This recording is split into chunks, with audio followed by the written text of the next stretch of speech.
Okay, guitar slingers, let's go back to the beginning. The open G. Let's go back to the Civil War days with the dulcimers and the stringed instruments. First, they'd get a unison.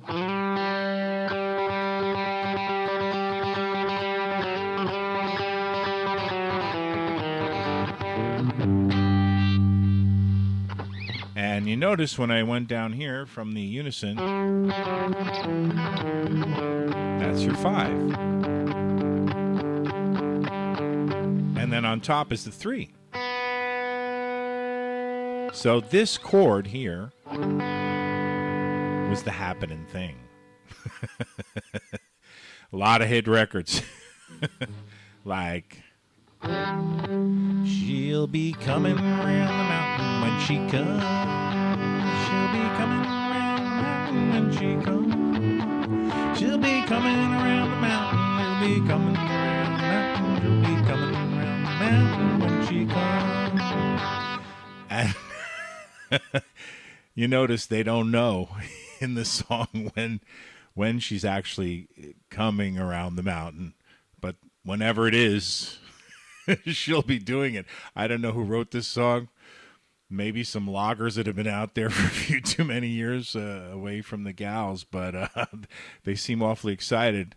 And of course, there was the dress they wore. You know, oh, them golden slippers, oh, golden slippers in the morning. So that was the thing. That was the whole thing. That's what it's all based on. That's that core sound. Now, again, to really be free on the guitar, be free to understand it's a 4-stringed instrument, or at least look at it that way for a sec, with these 2 bass notes on top. It changes everything. So let's go ahead and move on up to the 50s. So, or actually before the 50s, there was adding the bass to it. So it started out, you know,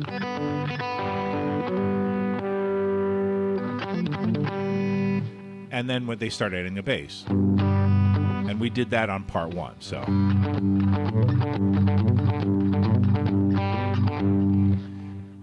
But then in the 50s came the folk era. And then they'd start with slowing it down a little bit, letting the notes ring out.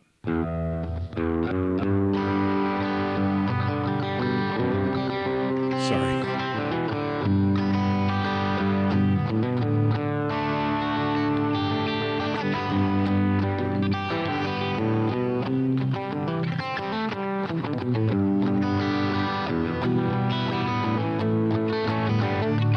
They'd even hammer late like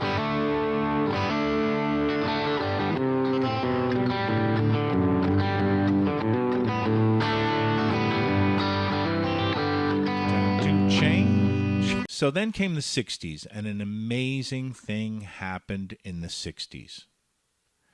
This G form, which was the big thing, you know, started getting moved up the neck. So I'm just going to go ahead and play the same thing as this. Might not come out very clear, but I'm just going to go ahead and go. And I'm just going to move up 1 fret and do the same thing, if I can do it. That's A flat.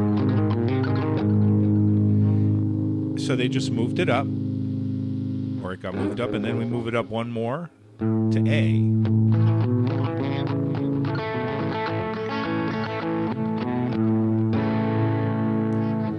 But the thing is, what happened when they moved it up to the A was you now can let go of your pinky because you have a unison here with the open A. And that changed everything in a lot of ways. For one thing, you're in a slightly more, I don't know what word, but you're in a more closed position. You are in a closed position. That's I guess, the main feature. Compared to the, the G form, you're now closed. And it was a little bit easier to start in imitating the pedal steel. But what happened is, with this using the unison on the A, you have the fifth.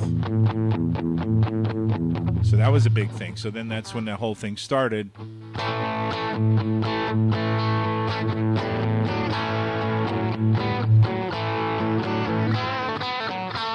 Now that's all just the G form moved up. But what the interesting thing happened is when your hand's here, you start going, hey, let's bend down to the big root. And then again, here we have the note in between the note. And go ahead and post a comment if you have a word, a cool word for note in between the note, because we're defining that.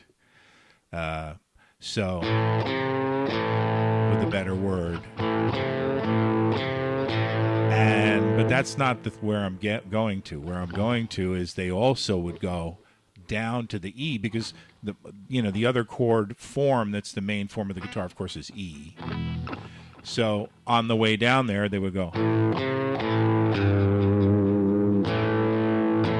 bend this G.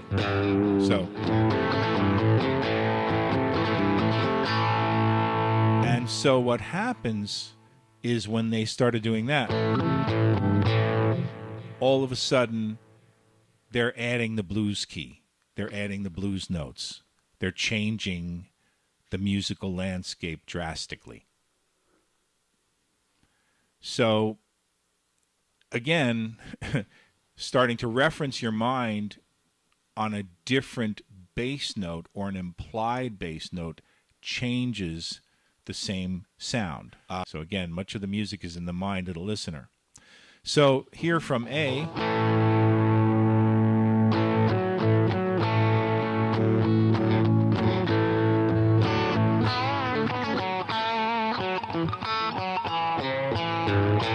we're stepping off gradually into the blues.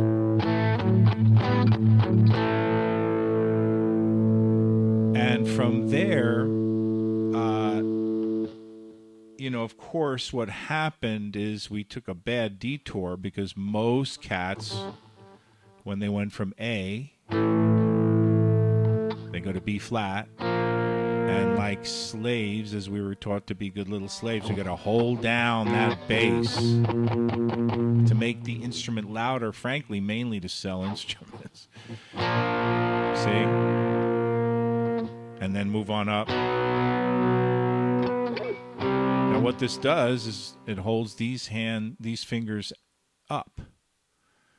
So for this note that's already there, I already said you can do all these songs just with these three strings,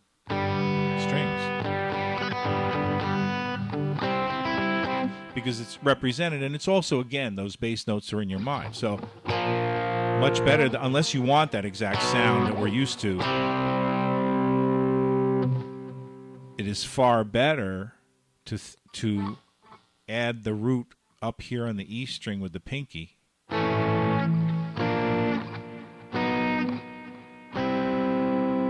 see? And now this frees these two fingers to do all kinds of cool things.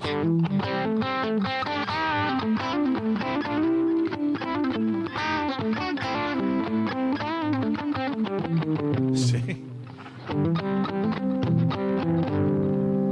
That's a lot to get in exchange for adding this one note, moving up like this.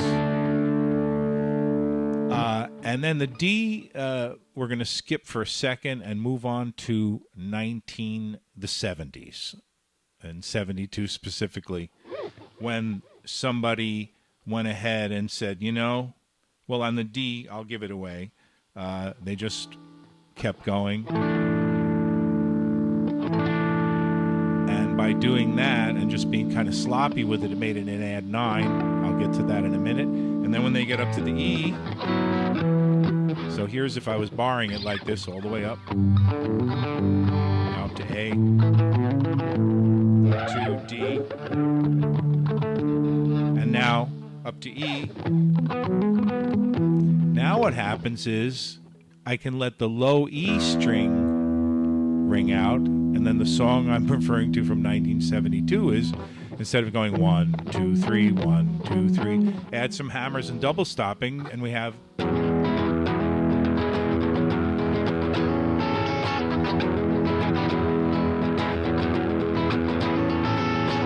And all of a sudden, sorry about that. All of a sudden, this E form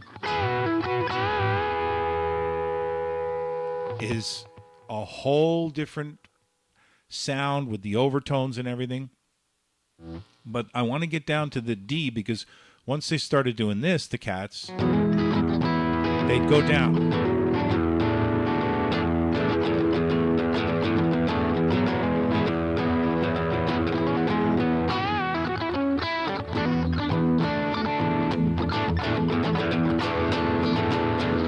So what that is an add 9, because the E over the D is you're adding a 9, and you're getting that more ethereal, you know, or an E it would be.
So